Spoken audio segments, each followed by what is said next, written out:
एक छोटे से गांव में एक सूफी बुजुर्ग ने एक शाम अपने शागिर्दों को एक मध्यम रोशनी वाले कमरे में जमा किया। कमरे में एक शमा जल रही थी, जिसकी नरम रोशनी दीवारों पर लर्जां थी। शागिर्द खामोशी से बैठे उस्ताद की तालीमात सुनने के मुंतजिर थे।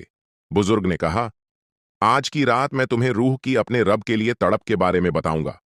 उन्होंने शमा को उठाया और कहा, यह शोला हक की रोशनी की नुमाइंदगी करता है।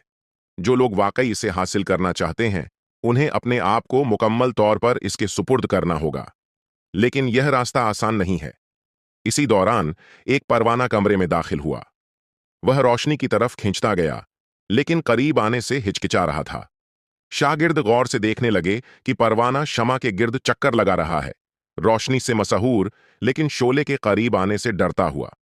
बुजुर्ग ने कहा, देख रहे हो, यह परवाना उस तालिब की मानिंद है जो हक की रोशनी को पसंद तो करता है, लेकिन उस कुर्बानी से खौफजदा होता है जो इस रास्ते पर दरकार होती है।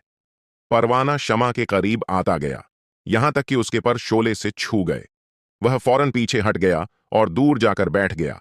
उसके पर जल चुके थे।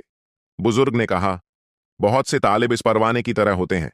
वे हक के करीब आते हैं, लेकिन जब उन पर तब्दीली की गर्मी महसूस होती है तो पीछे हट जाते हैं। इसी लम्हे एक और परवाना आया। वह बगैर किसी झंझक के सीधा शमा के शोले में जा घुसा और पल भर में गायब हो गया।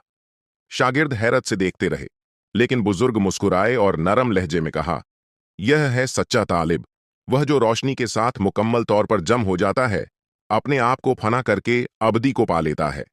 कमरे में गहरी खामोशी छा गई। शागिर्द इस सबक पर गौर करते रहे और उसी खामोशी में शमा की रोशनी पहले से ज्यादा रोशन महसूस होने लगी, गोया बुजुर्ग की बातों की तस्दीक कर रही हो।